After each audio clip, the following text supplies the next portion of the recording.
یہ تمہارے ذہن میں نہ رہے کہ یہ تو میرے اسٹیٹس کا آدمی بھی نہیں، منہ لگانے کے قابل بھی نہیں۔ اگر تمہارے ذہن میں یہ آ گیا تو صرف انسان کے لباس کے اندر ہو، انسانیت تمہارے اندر نہیں۔ کیا حضور سے بڑھ کر کوئی مالدار تھا؟ کیا حضور سے بڑھ کر کوئی علم والا تھا؟ اگر آج آپ کے پاس کوئی بڑی کار آ جائے اور آپ گھمنڈ میں آ جائیں تو میں پوچھتا ہوں حضور نے جیسی سواری استعمال کی، کیا آپ میں سے کوئی ہے اس سواری کے استعمال کرنے والا؟ سرکار نے تو براق استعمال فرمایا۔ لیکن کوئی بتا دے کہ کبھی حضور کی زندگی میں سرکار صلی اللہ علیہ وسلم نے غریب کو دیکھ کر کے کبھی آقا کریم صلی اللہ علیہ وسلم نے منہ پھیرا ہو یا ان کے سامنے تکبر کیا ہو؟ یہ کہاں سے سیکھ لیا آپ نے؟ کون سی سوسائٹی سے یہ سبق آپ نے حاصل کیا کہ چند ٹکے آ جانے کے بعد غریبوں کو حقیر سمجھنے لگے؟ آپ کو نہیں معلوم کہ جس کو حقیر سمجھتے ہو اللہ کے نزدیک اس کا مقام کیا ہے؟ خود حضور صلی اللہ علیہ وسلم ارشاد فرماتے ہیں بہت سارے میلے کچیلے کپڑے والے، گرد آلود چہرے والے، ان کا مقام خدا کے نزدیک اتنا بلند ہوتا ہے کہ اگر وہ کسی بات پر قسم کھا لے تو خدا ان کی قسم کو پوری کر دیا کرتا ہے۔ تو انسانیت کا پہلا سبق یہ ہے کہ دولت آ جائے تکبر نہ آئے، تکبر نہ آئے۔ دوسرا سبق، سزا دینے پر قدرت رکھنے کے باوجود مجرم کو معاف فرما دے۔ قربان جائیے فتح مکہ اس بات پر گواہ ہے۔ رسول گرامی وقار صلی اللہ علیہ وسلم ستانے والوں سے انتقام لے سکتے تھے، لیکن پیغمبر رحمت صلی اللہ علیہ وسلم نے انتم الطلقاء کہہ کر کے انہیں بتا دیا کہ میں وہ نہیں جیسا تم دوسروں کو سمجھتے، دوسروں کے بارے میں گمان رکھتے ہو۔ میں وہ ہوں جو انسانیت کا سبق سکھانے آیا ہوں۔ میں بولنے والا ہی نہیں بلکہ کر کے دکھانے والی ذات ہوں۔ حضور نے کر کے دکھایا۔ اب تیسری بات بہت اہم ہے، یہ میں نہیں کہہ رہا، بہت عظیم تابعی اور بعض صحابی بھی کہتے ہیں حضرت عنب بن قیس کو، یہ ان کا قول ہے۔ تیسری بات فرماتے ہیں منت و احسان کے بغیر عطا کرنا۔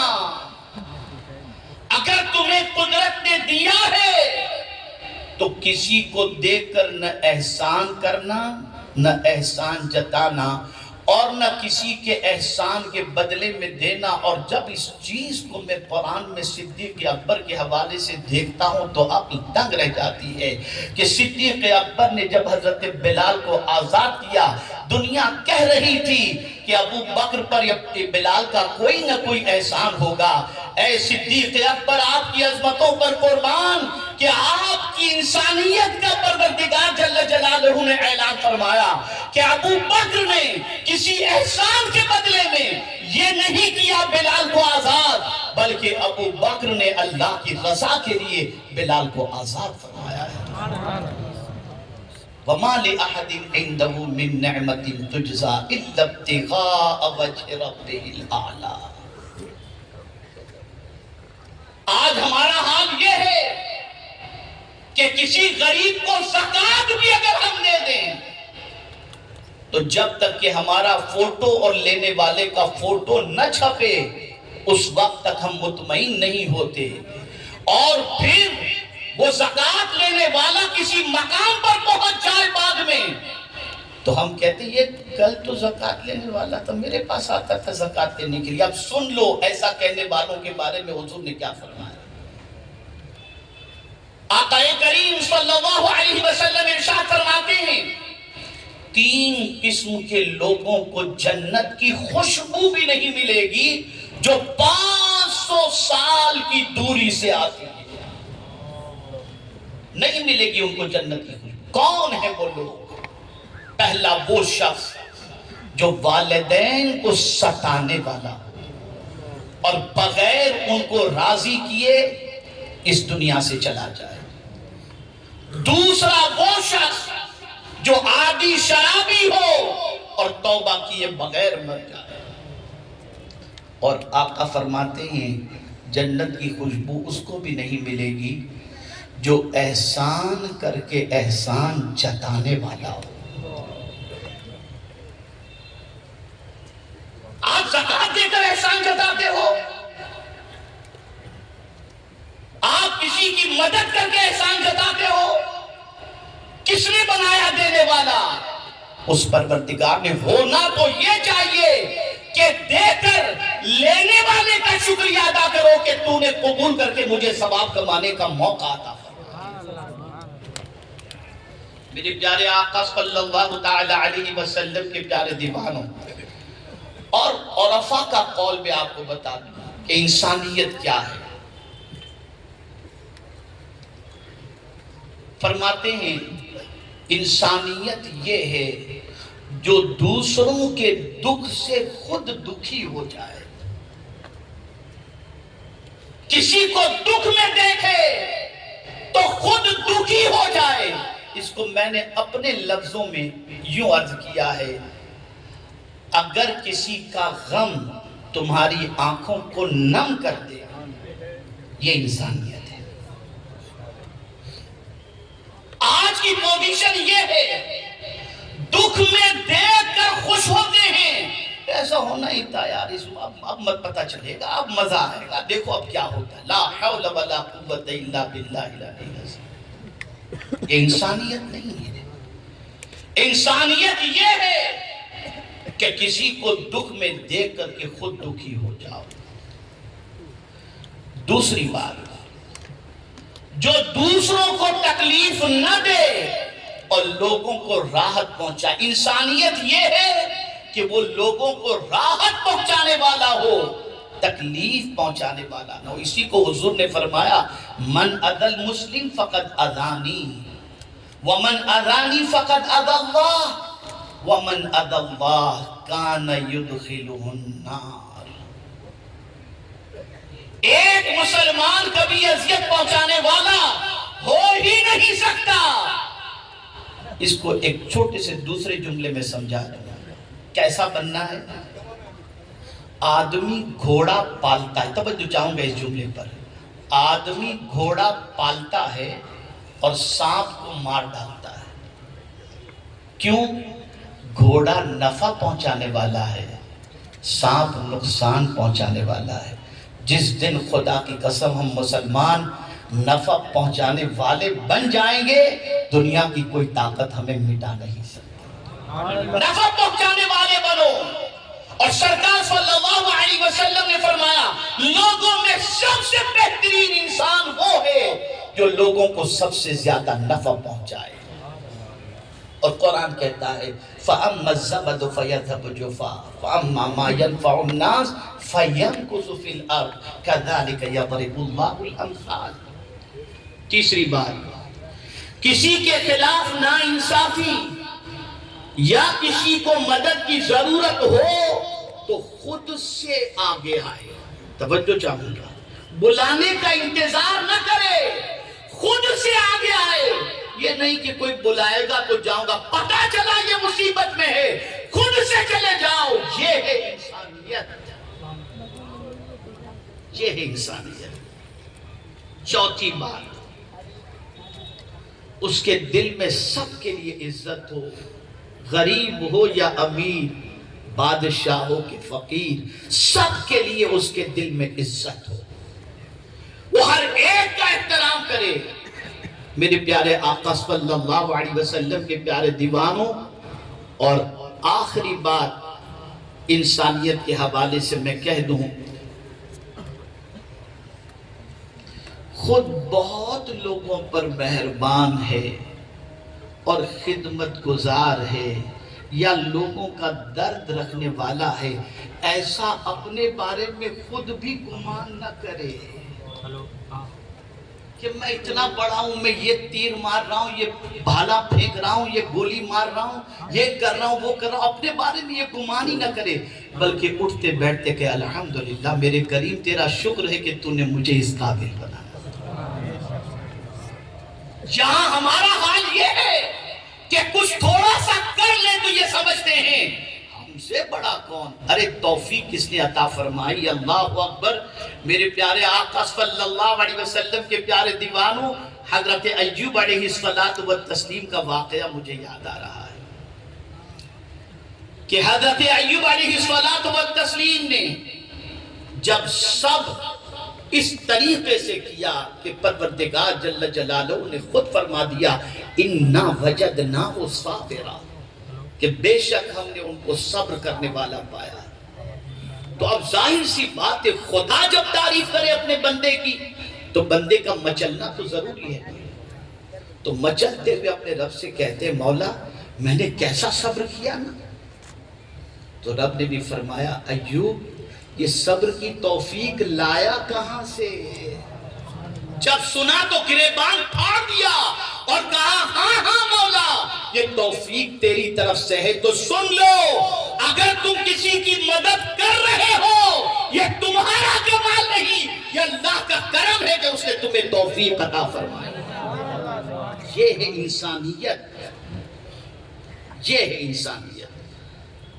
مجھے وقت کی قلت کا بھی خیال ہے اور اپنے بزرگوں کا بھی خیال ہے. بس ایک آپ کو کام دے دوں کہ اب آپ کو یہاں سے جا کر کے کن چیزوں پر پریکٹس کرنی ہے. پہلی چیز، صبح اٹھ کر مخلوق سے کنیکٹ ہونے کی بجائے رب سے کنیکٹ ہو جاؤ. کیسے؟ صبح اٹھ کے پہلے موبائل پر ہاتھ مت مارو کس کا میسج ہے. آنکھ کھلے الحمدللہ الذی احیانا بعد ما اماتنا والیہ النشور. یہ فوراً آپ نے اپنے رب کا شکر ادا کیا، آپ کا کنیکشن رب سے ہو گیا. اب جب آپ نے شکر ادا کیا تو وہ کریم بھی فرماتا ہے لَإِن شَكَرْتُمْ لَأَزِيدَنَّكُمْ، تم شکر کرو گے ہم تمہیں زیادہ عطا کریں گے. تو صبح اٹھتے ہی رب سے کنیکٹ ہو جاؤ، صبح اٹھتے ہی رب سے کنیکٹ ہو جاؤ. یہ تو اس کی ذات سے کنیکشن کا معاملہ. پھر آپ اٹھتے ہیں، ہم اٹھتے ہیں، برش کرتے ہیں، مسواک کرتے ہیں، آئینے کے سامنے دیکھتے ہیں. جیسے ہی میرر پر نظر پڑے اب اپنی سیرت کی طرف متوجہ ہو جاؤ. فوراً میرر دیکھ کر کے یہ دعا کرو اللہم حسن خلقی کما حسنت خلقی. اے اللہ میرے اخلاق اچھے کر دے جیسے کہ تو نے میری پیدائش اور میری خلقت اچھی کر دی. جہاں آپ نے یہ دعا کر لی آپ کے مزاج کے اندر آپ کے سیل دوڑنے لگ جائیں گے اور آپ کا ضمیر کہے گا ارے صبح اٹھ کر تو میں نے اچھے اخلاق کی دعا کی ہے، اب میں برے اخلاق کی طرف کیسے جاؤں. یہ دو چیزیں خاص طور پر ہے. پھر نماز تو پڑھنی ہی ہے، اللہ توفیق دے تو تلاوت بھی کرو، اور پھر جب گھر سے نکلو تو تیسرا کام یہ کرو کہ صدقہ دے کر کے نکلو. اس میں کوتاہی نہ برتو. کیوں؟ پتہ نہیں واپس لوٹیں گے کہ نہیں لوٹیں گے. تو حضور نے فرمایا جو صدقہ دیتا ہے اللہ اسے برے خاتمے سے بچا لیتا ہے، بچا لیتا ہے اسے. تو صدقے کی عادت. میرے پیارے آقا صلی اللہ علیہ وسلم کے پیارے دیوانوں، اور چوتھی چیز یہ عزم کرو کہ میں جھوٹ نہیں بولوں گا. اس لیے کہ بازار میں جا رہے ہو، تجارت کے میدان میں جا رہے ہو یا ملازمت کے لیے جا رہے ہو، جھوٹ نہیں. یہ چوتھی چیز آپ اپنا لیں. اور پھر صدیق اکبر سے سرکار نے بلکہ صحابہ سے حضور نے پوچھا تھا تو اس وقت صرف واحد صدیق اکبر نے وہ جواب دیا تھا. سرکار صلی اللہ علیہ وسلم نے پوچھا تم میں کوئی ہے جس نے آج صبح کسی مریض کی عیادت کی ہو؟ صدیق اکبر نے کہا حضور میں نے کی. سرکار نے فرمایا تم میں کوئی ہے جو کسی جنازے کے پیچھے چلا ہو؟ صدیق اکبر نے کہا حضور میں چلا. سرکار نے فرمایا تم میں کوئی ہے جس نے روزہ رکھا ہو؟ صدیق اکبر نے کہا حضور میں نے روزہ بھی رکھا. آپ اندازہ لگائیں یہ وہ سارے امور ہیں جو صدیق اکبر رضی اللہ تعالیٰ عنہ انجام دے رہے تھے. اور خاص بات اس چیز کو ذہن میں رکھو کہ آقا کریم صلی اللہ علیہ وسلم نے ارشاد فرمایا جس کسی نے صبح اس حال میں کی کہ امت مسلمہ کے امور کے سلسلے میں کچھ نہ سوچا، مسلمانوں کے ایشوز کے بارے میں، مسائل کے بارے میں سرکار فرماتے کچھ نہ سوچا، فَلَيْسَ مِنَّا، وہ میرا ہے ہی نہیں۔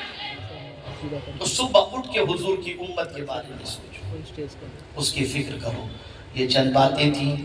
اللہ تعالیٰ آقا کریم رؤوف الرحیم علیہ التحیۃ والتسلیم کے صدق و طفیل سب سے پہلے مجھے ان باتوں پر عمل کی توفیق عطا فرمائے، اور آپ سب سے میری مؤدبانہ گزارش ہے سنی دعوت اسلامی سے جڑیں۔ اسلامیات کا اسٹال بھی لگا ہے، اپنے علاقوں کے اندر مکاتب کیسے قائم کریں اور اپنی جنریشن کو دین کیسے سکھائیں اس کا بھی آپ کو اس کی بھی معلومات ملے گی۔ اور ایس ڈی آئی امید کا اسٹال بھی لگا ہے جہاں دنیاوی تعلیم حاصل کرنے والے بچوں کی رہنمائی کیسے کی جائے گی اس کی بھی معلومات آپ کو حاصل ہوگی۔ بقیہ تفصیلی اعلانات بالکل باقی نبی اعظم حضور مفکر اسلام حضرت علامہ قمرزماں خان صاحب Azmi secretary general world Islamic mission London all the way who was traveled from Manchester to Mumbai علالت کے باوجود، کرانہ سالی کے باوجود، ضعیفی کی تکلیفوں کے باوجود ایک امنگ ہے، ایک لگن ہے۔ اب تھکن پاؤں کی زنجیر بنی جاتی ہے، اب تھکن پاؤں کی زنجیر بنی جاتی ہے، راہ کا شوق یہ کہتا ہے کہ بڑھتے رہیے، چلتے رہیے۔ تو ہم حضور سے گزارش کرتے ہیں کہ اپنے شہادت سے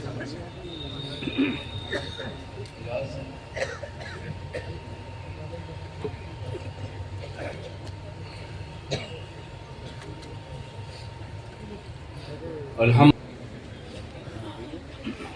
آقائے نعمت یہاں پہ چل بغیر ہیں، میں ان کی اجازت سے خطاب کا شرف حاصل کر رہا ہوں۔ بہت اچھی تقریر آپ نے سماعت فرمائی۔ میں علامہ شاکر نوری امیر سنت سے درخواست کروں گا کہ وہ ہمیشہ بعد میں تقریر کیا کریں تاکہ جو لذت کلام اور پیغام آپ کو میسر ہے اسے آپ لے کے جائیں۔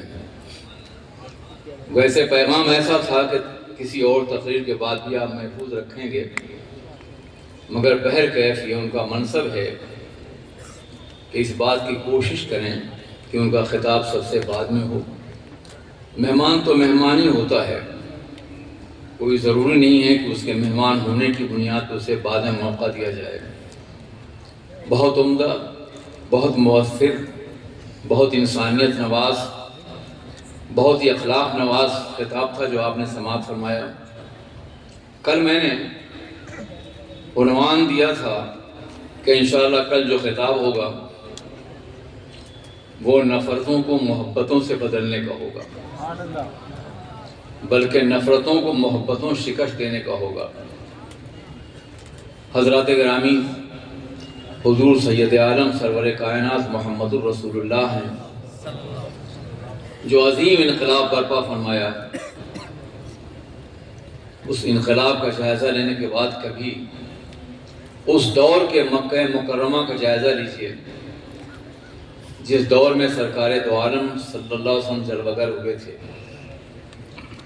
پہاڑ بھی پتھر کے تھے، زمین بھی پتھر کی تھی، ہاتھوں میں پتھر تھا، دل بھی پتھر کے تھے، معبود بھی پتھر کے تھے، بندے بھی پتھر صفت تھے ان جھوٹے معبودوں کے۔ وہ دورے جہل و غباوت کے دلنما پتھر، وہ دورے جہل و غباوت کے دلنما پتھر نبی سے ملتے رہے، آئینوں میں ڈھلتے رہے۔ اللہ کے رسول تاجدار دو عالم کو یہ منصب دیا گیا تھا، یہ ذمہ داری دی گئی تھی کہ ان پتھروں کو انسانی دل میں تبدیل کرنا ہے، ان پتھروں کو آئینہ بندی کا مزاج دینا ہے، ان پتھروں کو انسانیت کی تشکیل کا جوہر عطا فرمانا ہے، ان پتھروں کو اٹھانا ہے اور آسمان کے ستاروں سے بلند کر دینا ہے۔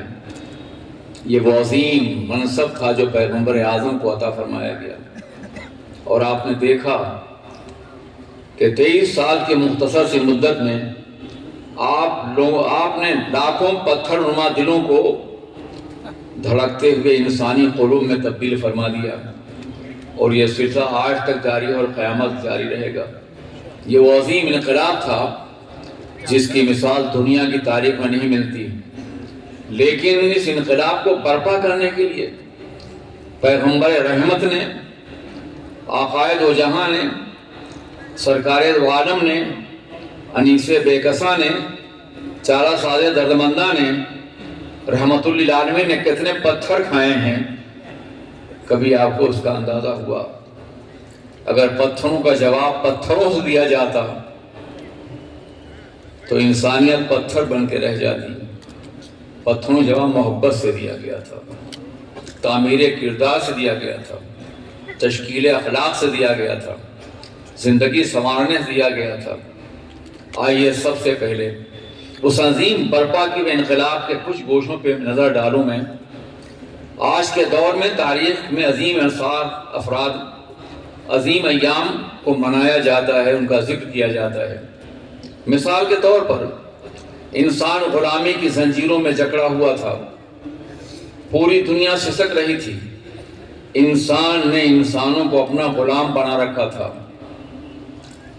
ایسے دور میں جب انسانیت میں غلامی کی زنجیر توڑی گئی چند 100 سال پہلے، تو وہ دن سبھی مناتے ہیں، آزادی غلامہ کا دن، غلاموں کی آزادی کا دن۔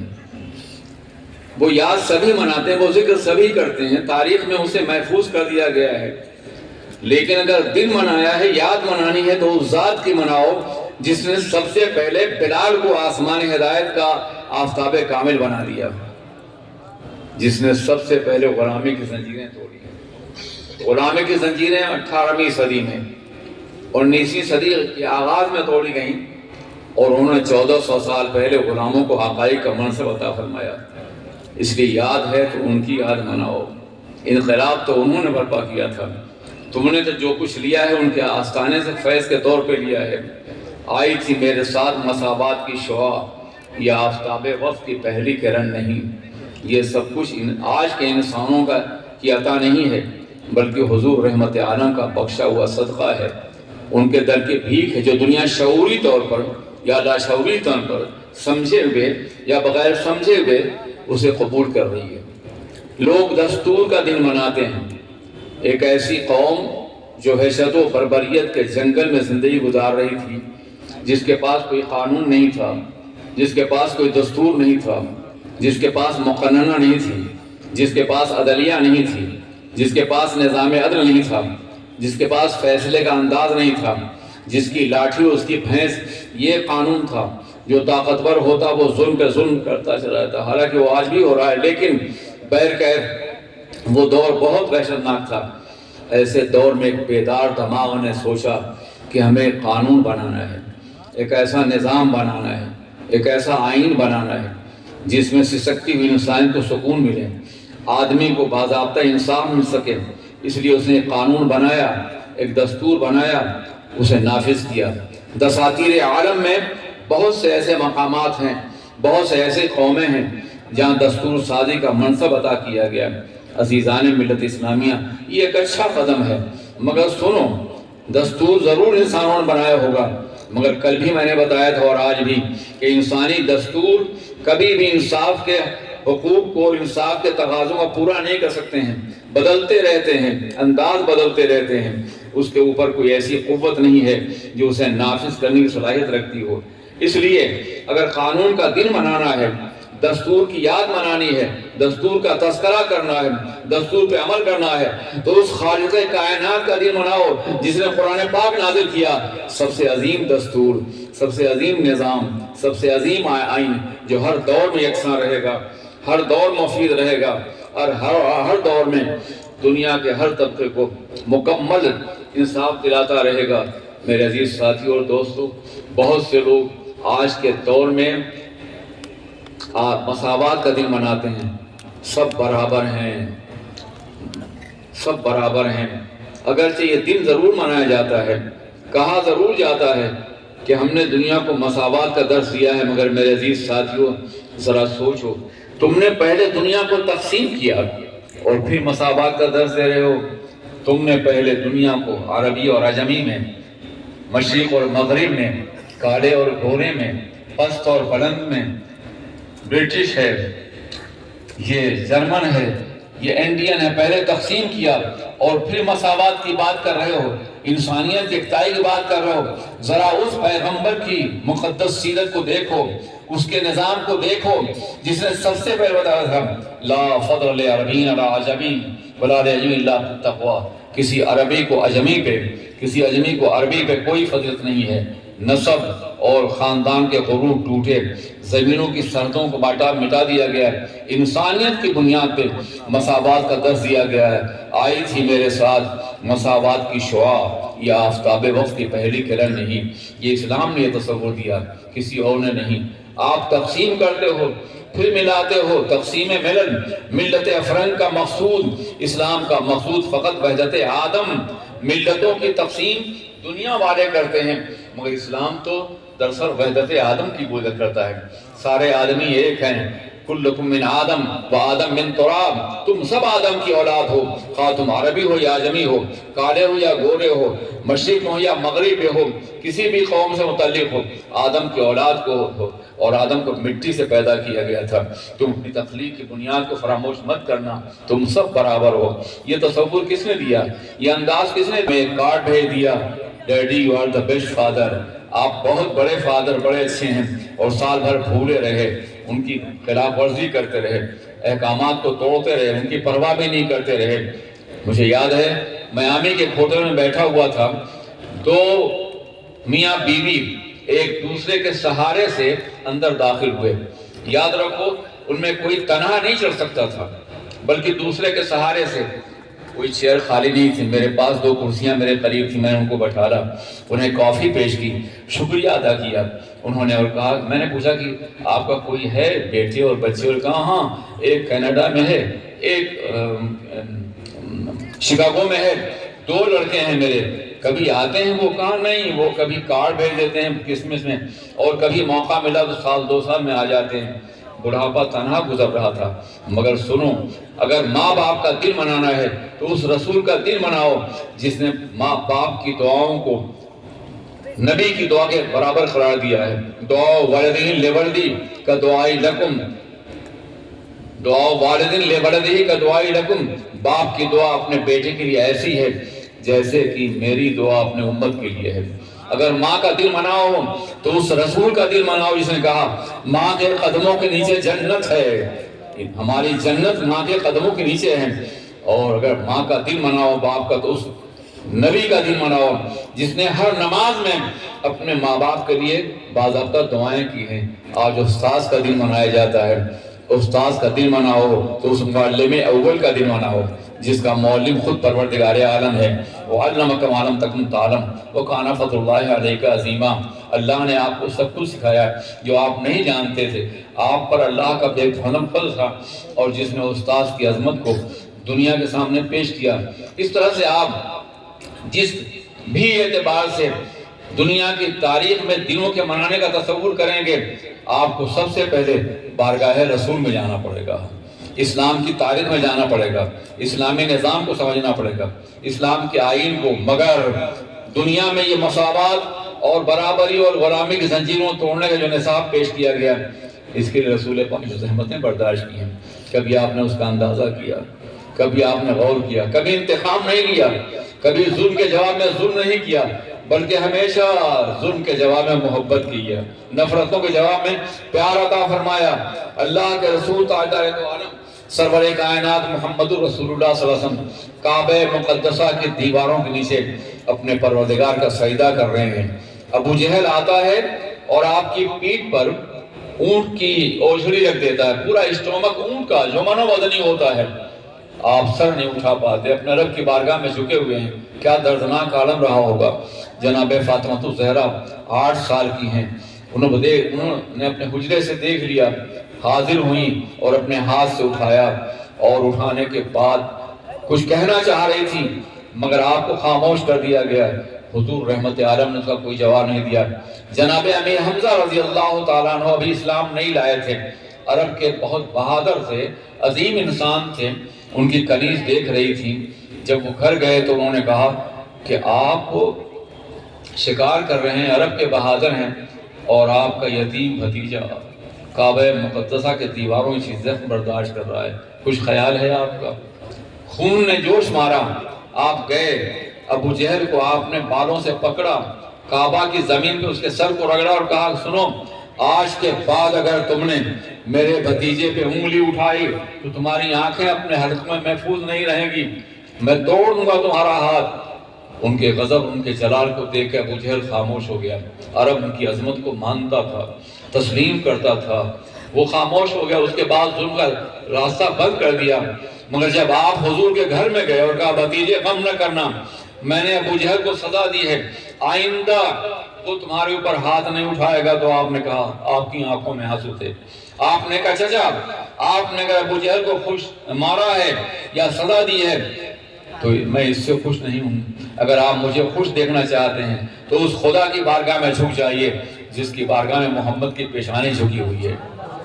آپ اندازہ فرمائیں کیا جذبہ تھا، کیا درد تھا، کیا سوز دل تھا، کیا آہ دل تھی، تبلیغ کا کتنا عظیم جذبہ تھا۔ آپ نے کبھی بھی انتقام کا راستہ آپ نے کبھی اختیار نہیں کیا، ہمیشہ محبت کا راستہ اختیار کیا، ہمیشہ پیار کا راستہ اختیار کیا۔ حضور سید عالم سرور کائنات کی سیرت کا ہر لمحہ، ہر گوشہ ان باتوں کے مکمل گواہی دیتا ہوا نظر آتا ہے۔ آپ جانیں شعب ابی طالب میں جب آپ کو سوشل بائیکاٹ کے ذریعے سے گرفتار کیا گیا اور آبادی سے الگ کر دیا گیا اور دو پہاڑوں کے بیچ میں 3 سال مکمل گزارنے کا راستے بند کر دیے گئے، کوئی غذا نہ پہنچے، کوئی کھانا نہ پہنچے، کوئی ملنے کے لیے جائے، ایک معاہدہ عربوں نے کر لیا تھا اور معاہدے کو کعبے کی دیوار پہ لٹکا دیا تھا، کوئی بھی سہارا نہیں تھا، کوئی بھی ذریعہ نہیں تھا۔ صحابہ کرام نے زحمتیں برداشت کی، صحابہ کے بچوں نے باضابطہ گھاس کھائی، چٹیل میدان میں دھوپ کی شدتیں برداشت کی اور ایسے میدان میں تکلیفیں گوارا کی، پیاس کی شدت برداشت کی۔ کبھی کبھی ایسا ہوا کوئی چمڑا مل گیا، اسے بھگا کر کے باضابطہ طور پہ قیمہ بنایا گیا اور اس سے پیٹ کی پیاس بجھائی گئی، بھوک بجھائی گئی۔ ان حالات سے حضور گزرے، صحابہ کرام، آپ کے اہل خانہ گزرے، بنو ہاشم کے لوگ گزرے۔ یہ 2 سال نہیں، 1 سال نہیں، 2 سال نہیں، 3 سال مکمل طور پہ قید و بند کی مشقتیں برداشت کی۔ مگر جب وہاں سے نکلے تو انتقام کا کوئی جذبہ آپ کے اندر نہیں تھا، بلکہ وفود اور گزر کا مزاج تھا۔ اور اس کے بعد وہاں سے سوچا مکہ پتھروں کی سرزمین ہے، یہاں کچھ پیدا نہیں ہوتا ہے، یہاں سبزہ نہیں ہوتا ہے، یہاں ابر بارندہ ہر وقت برستا نہیں ہے۔ طائف نرم زمین ہے، وہاں پیداوار بھی ہوتی ہے، پھل پھول بھی ہوتے ہیں، وہاں دل نرم ہوں گے۔ جب زمینیں نرم ہوتی ہیں تو دل بھی نرم ہوتے ہیں۔ اس خیال سے آپ نے تبلیغ کے لیے طائف جانا پسند کیا۔ وہاں گئے مگر کافر پہلے سے پہنچ گئے تھے۔ ایک دیوانہ آ رہا ہے معاذ اللہ، نقل کفر باشد، اور تم اس کا ویلکم نہ کرو، اسے پتھروں سے مارو، اسے واپس کر دو۔ آپ نے دعوت کا آغاز ہی کیا تھا کہ پتھر باری ہو گئی، آپ نے واپس آنے کا فیصلہ کیا تو اتنے پتھر برسائے گئے کہ پورا جسم ناز لہو لہان ہو گیا۔ اور اس کے بعد ایک باغ میں آپ نے قیام فرمایا، باغ میں جو نگرانی کر رہا تھا اس نے آپ کو دیکھا، پانی پیش کیا، آپ نے اپنے خون کو دھولا اور اس کے بعد آپ نے بسم اللہ الرحمن الرحیم پڑھا کھجور کھانے کے لیے۔ اس نے کہا آپ کون ہیں؟ یہ کلمہ آپ نے کہاں سیکھا ہے؟ یہ تو ہمارے ہاں پیغمبر کی تعلیم تھی، انہوں نے ہمیں اس کلمہ سکھایا تھا، جناب یونس علیہ السلام کی۔ آپ نے یہ کلمہ کہاں سیکھا؟ میں بھی یونس کا ایک بھائی، یونس کا ایک بھائی ہوں، میں بھی پیغمبر بن کے بھیجا گیا ہوں۔ اس نے اسلام قبول کیا۔ یہ پہلا انسان تھا جو اس راستے میں مسلمان ہوا، پتھروں کے ماحول میں، زخموں کے ماحول میں، درد کے ماحول میں، تکلیف کے ماحول میں۔ اور اس کے بعد جب آپ آگے بڑھے تو حضرت جبریل کو اللہ نے بھیجا، جناب جبرائیل آیا، کہا کہ جاؤ میرے پیغمبر کو دیکھو کتنی مشقتیں برداشت کر رہے ہیں، ان کی مدد کرو۔ وہ آیا اور کہا کہ یا رسول اللہ اگر آپ کہیں تو طائف کی دونوں پہاڑیوں کو میں طائف والوں پہ ڈال دوں اور یہ کچل جائیں؟ تو آپ نے فرمایا نہیں جبرائیل ایسا نہ کرو، میں رحمت بنا کے بھیجا گیا ہوں، عذاب بنا کے نہیں بھیجا گیا ہوں۔ مجھے یقین ہے کہ ان کی اولاد سے وہ قوم بھی ابھرے گی جو میرے دین کو اکناف اڑب تک پہنچا دے گی۔ دیکھیے یہ ہے نفرت کا جواب محبت سے۔ عزیزان ملت اسلامیہ، سرور کائنات کے مقدس سیرت طیبہ، ان کا مقدس پیغام مکمل اس کی تعلیم دیتا ہے۔ کہیں بھی انتقام کا کوئی جذبہ نہیں، کہیں بھی ظلم کی کوئی بات نہیں، ظلم کے وجہ کے بدلے میں عدل پیش کیا جا رہا ہے، نفرت کے بدلے محبت پیش کی جا رہی ہے۔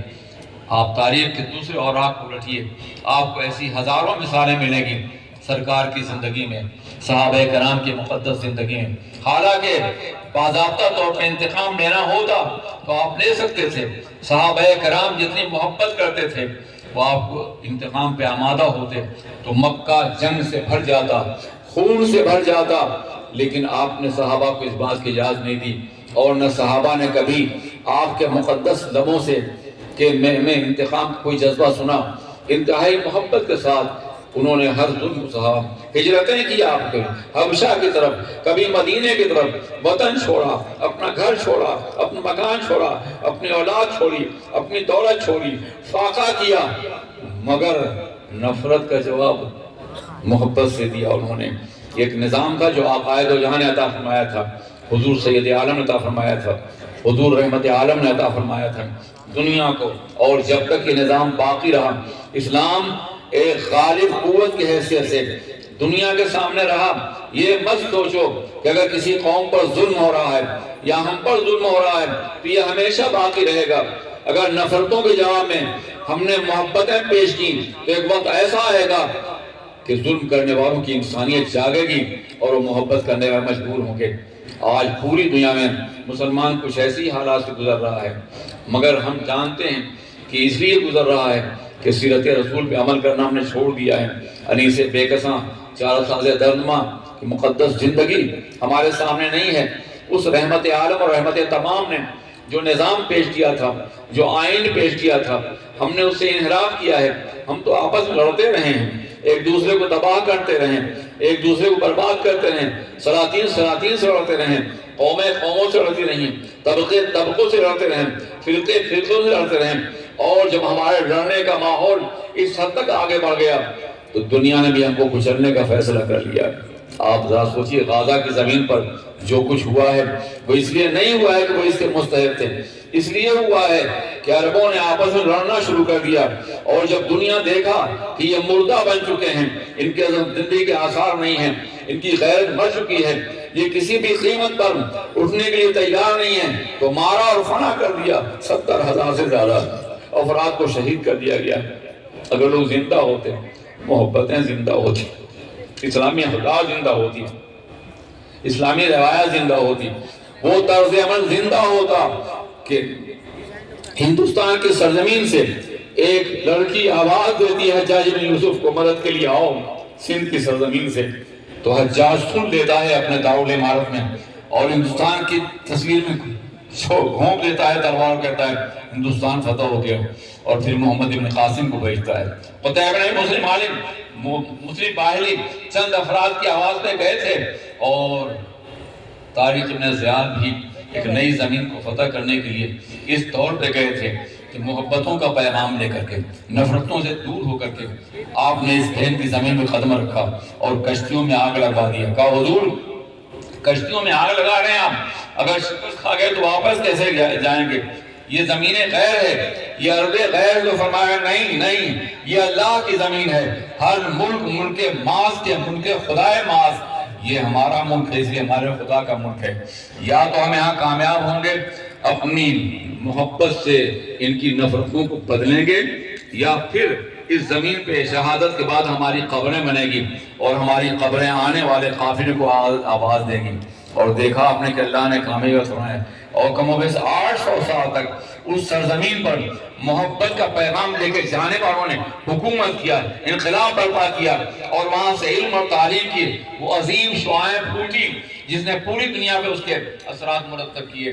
یہ اسی وقت ہوا جب ہم محبت کرنا جانتے تھے، انسانوں سے پیار کرنا جانتے تھے، انسانوں کی اعلیٰ ترین قدروں کو ابھارنا جانتے تھے، سچے مسلمان تھے، متحد تھے، منظم تھے، ہمارے اندر اختلاف نہیں تھا۔ لیکن جب اختلاف ہوا، قبائل لڑنے لگے، یہ عربی ہے، یہ بربر ہے، یہ مراکشی ہے، یہ شامی ہے، تو اس کے بعد ہم سے طاقت چھین لی گئی۔ آج پوری امت مسلمہ انہی اختلافات کا شکار ہے، اور جب ہمارا دشمن یہ دیکھتا ہے کہ یہ قوم متحد نہیں ہے تو پھر وہ ضرب شدید کے ذریعے سے ہمیں تباہ بھی کر دیتا ہے اور برباد بھی کر دیتا ہے۔ ہمیں اپنے طرز عمل کرنا ہوگا، ہمیں محبتیں اپنوں کے لیے بھی ہوں گی اور دوسروں کے لیے۔ جب ہم اپنوں کے لیے محبت نہیں پیش کر سکتے تو دوسروں کو محبت کا تحفہ ہم کیسے دے سکتے ہیں؟ اور اگر دینا بھی چاہیں تو اسے ہماری کمزوری سمجھا جائے گا۔ اس لیے میرے عزیز ساتھیوں، سب سے پہلے ہم اپنوں میں محبت پیدا کریں۔ ہر کلمہ کو ہمارا بھائی ہے، حقیقی بنیاد پر جو کلمہ صداقت کے اعتبار سے پڑھتا ہے وہ ہمارا عزیز ہے، ہمارا بھائی ہے۔ ہم اس سے محبت کریں، اس کی مصیبتوں میں شریک ہوں، اس کے غم کو بانٹنے کی کوشش کریں، اسے اپنے سے کمتر نہ سمجھیں۔ جیسا کہ امیر صلی اللہ علیہ وسلم تعلیم دے رہے تھے کہ ہم متحد اور منظم ہوں، اور اگر ایسا ہو جائے گا تو یقیناً ہے کامیابی دوبارہ ملے گی۔ وہ انقلاب برپا ہوگا جس انقلاب کے ذریعے سے ہمیں ہمیشہ کامیابی میسر آئی ہے۔ آپ ذرا سوچیں، مکہ مکرمہ میں اللہ کے رسول پہ کتنا ظلم کیا گیا تھا، کس قدر ستایا گیا تھا۔ حضور اکرم صلی اللہ علیہ وسلم کو مکہ چھوڑنے پہ مجبور کیا گیا، تمام صحابہ کرام کو ہجرت میں مجبور کیا گیا۔ عقائد ہو جانے جناب صدیق کے ساتھ یہ تنہا سفر کیا، بے پناہ زحمتیں برداشت کی۔ غار ثور میں آپ نے 3 روز تک قیام فرمایا، تکلیفیں برداشت کی۔ آج اگر آپ جائیں تو سوائے اس سڑک کے جو مکے سے مدینے تک جاتی ہے، ان کالے پہاڑوں کا ایک سلسلہ آپ کو نظر آئے گا۔ پہلے وہ سڑک تو نہیں تھی، کیسے میرے آقا نے سفر کیا کہ انہیں کیسے وہ گئے تھے، کتنی تکلیف اٹھائی تھی، کیا عالم تھا ان کے اس سفر کا۔ آپ نے یہ سفر کیا اور آگے بعد صحابہ کرام نے، یہ ہجرت بڑی دردناک ہجرت تھی، یہ کوئی آسان سفر نہیں تھا۔ آج کی طرح سے جہاز پہ بیٹھ کے نہیں گئے تھے، آج کی طرح سے کاروں بیٹھ کے نہیں گئے تھے۔ پتھر جانے والے، پتھر پہ چلنے والے، پتھروں سے قدموں کو زخمی کرنے والے، پتھر دلوں کے خوف سے آگے بڑھنے والے، اپنا گھر چھوڑ کر کے، اپنی اولاد چھوڑ کر کے، اپنے بچوں کو چھوڑ کر کے مکہ مکرمہ سے مدینہ طیبہ گئے۔ ہجرت کا یہ سفر تاریخ کا وہ سفر ہے جس نے تاریخ کا دھارا بدل دیا۔ یہی وجہ ہے کہ کسی اور واقعے کے ذریعے سے ہماری اسلامی تاریخ کے ایام مقرر نہیں کیے گئے، ہجرت کے ذریعے سے۔ اس لیے ہجری سال منائے جاتے ہیں۔ یہ بہت اہم تھی ہجرت جس نے اسلام کو غلبہ عطا فرمایا، اسلام کو عزت عطا فرمائی، شوکت عطا فرمائی مدینہ طیبہ کے ذریعے سے۔ مگر تکلیفیں کتنی ہوئیں۔ حضرت ام سلمہ رضی اللہ تعالیٰ عنہ، ان کے شوہر ہجرت کر چکے ہیں، آپ ہجرت کرنا چاہتی ہیں؟ نہیں، ان کے شوہر نے ہجرت کرنا چاہتے ہیں۔ اونٹ پہ انہیں بٹھالا، ان کے اپنے بچوں کو بٹھالا، اپنا سامان لادا، ہجرت کے لیے جا رہے تھے کہ مکے کے کافر جمع ہو کر کہا کہاں جا رہے ہو؟ کہا مدینہ جا رہے ہیں۔ کہا ایسا کرو تم چلے جاؤ، مگر یہ بیٹی ام سلمہ یہ دراصل مکے کی بیٹی ہے، یہ بچے ہمارے نواسے ہیں اور یہ مال ہمارے ہاں تم نے کمایا ہے اور یہ اونٹ بھی ہمارا ہے، تم جانا چاہو چلے جاؤ، یہ نہیں جائیں گے۔ انہیں روک لیا گیا اور اس کے بعد وہ چلے گئے۔ میں نے رخ کر لیا مدینے کا، کون روکے گا راہ سے مجھ کو؟ اور پھر جناب ام سلمہ نے بے پناہ زحمتیں برداشت کی، تکلیفیں گوار کی، پہاڑوں میں جا کے تنہا روتی رہتی تھی۔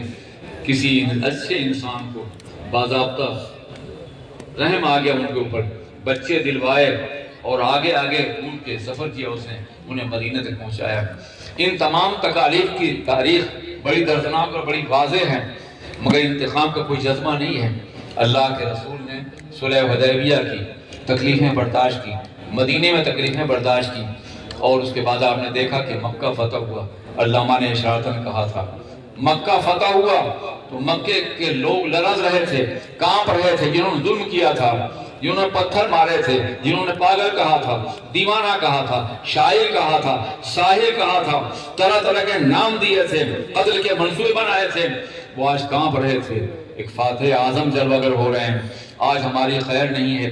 وہ لرز رہے تھے, اور جب اللہ کے رسول نے انہیں کعبہ مقدسہ کی دیواروں میں سے آواز دی, وہ جمع ہوئے اور اس کے بعد پوچھا بتاؤ تمہارے ساتھ کیا سلوک کیا جائے. انہوں نے کہا کہ ہم نے بڑا ظلم کیا ہے, زیادتی کی ہے, ہمیں اپنا انجام معلوم ہے, مگر ہم جانتے ہیں آپ ایک شریف خاندان سے, ایک شریف باپ کے بیٹے ہیں, ہمارے ساتھ ممکن ہے شرافت کا سلوک کریں جبکہ ہم اس کے مستحق نہیں ہیں. تو آپ نے فرمایا لا تصریب علیکم اليوم, تم پر آج کوئی مواخذہ نہیں ہوگا, آج تم سب آزاد ہو. یہ جملہ جناب یوسف نے اپنے بھائیوں کے لیے استعمال کیا تھا, بھائیوں کے لیے, مگر یہ جملہ سرکار نے اپنے خون کے پیاسوں کے لیے اور دشمنوں کے لیے استعمال کیا ہے. نفرت کو محبت سے تبدیل کرنے کا مزاج آپ یہاں دیکھ رہے ہیں کیسے انقلاب برپا ہو. اور آپ نے دیکھا کہ وہ سارے لوگ جو نفرتوں کے پالے ہوئے تھے وہ سب کے سب اسلام میں داخل ہوئے. اذا جاء نصر اللہ والفتح ورأیت الناس يدخلون فی دین اللہ فوجا, جب اسلام جلوگر ہوا اور فتح مکہ ہو گیا تو لوگ فوج در فوج داخل ہو گئے. مکی زندگی میں چند گنے افراد ایمان لائے تھے, لیکن فتح مکہ کے بعد انقلاب برپا ہوا اور پورا عرب دامن رسالت سے وابستہ ہو گیا.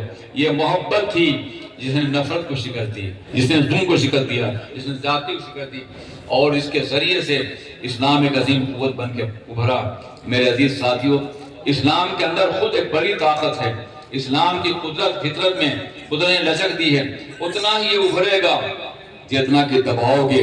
جہاں میں اہل ذمہ صورت خورشید جیتے ہیں, ادھر ڈوبے ادھر نکلے, ادھر ڈوبے ادھر نکلے.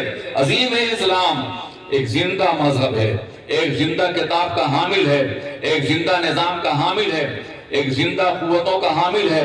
اسلام زندہ ہے, اس کی کتاب زندہ ہے, اس کا نظام زندہ ہے. اسلام کا خدا حی لا یموت ہے, اسلام کا نبی زندہ ہے. پھر ہم کیوں مر رہے ہیں؟ اس لیے کہ ہمارے یہاں زندگی کے آثار نہیں ہیں. ہمیں بھی زندہ ہونا چاہیے, اور اس کے لیے ضروری ہے کہ اسلام پہ عمل کریں, سرور کائنات کی سیرت پہ عمل کریں, ان کی حیات طیبہ پہ عمل کریں, ان کے نظام زندگی پہ عمل کریں, ان کو اپنا رول ماڈل بنائیں, ان کے اسوہ حسنہ کو اپنی زندگی میں داخل کریں.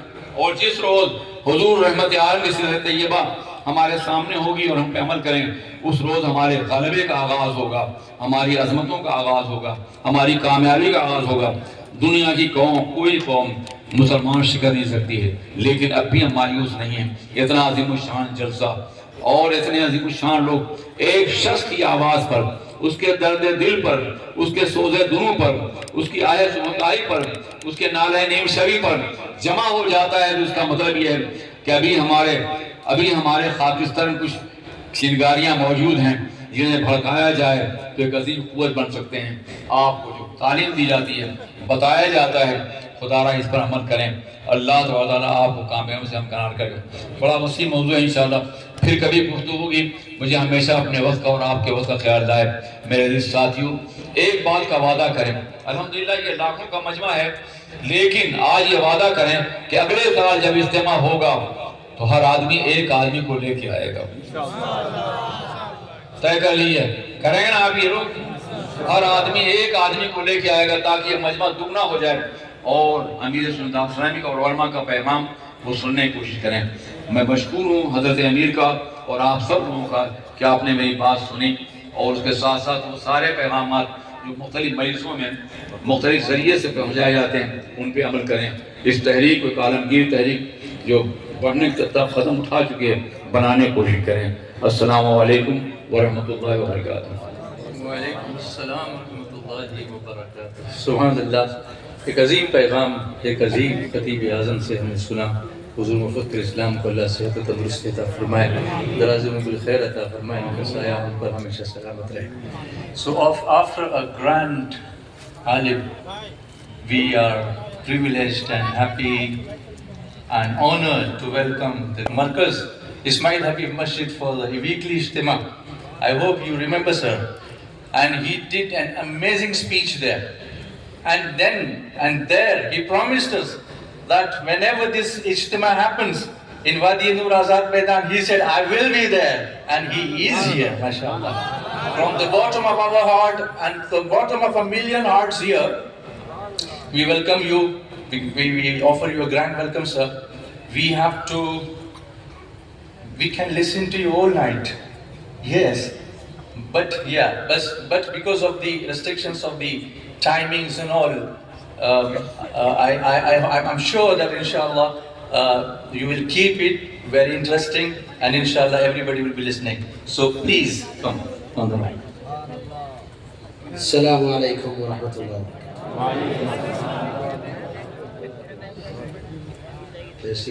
I lost what I said. Because when I see the beautiful ijtima of the ahbab of Rasulullah who believe with Allah subhanahu wa ta'ala, he believe of the Holy Quran, and he come here not just to listen to us, to join us how to love Rasulullah sallallahu alaihi wasallam. For that, when I receive a call from my colleague, he say, you will join Da'wat Sunni, Ijtima Sunnah in Bombay as you promised. I say, I wish to be here. And inshallah I will be here. And I cancel 2-3 programs in UK, in some place also. I say, no, I will come here.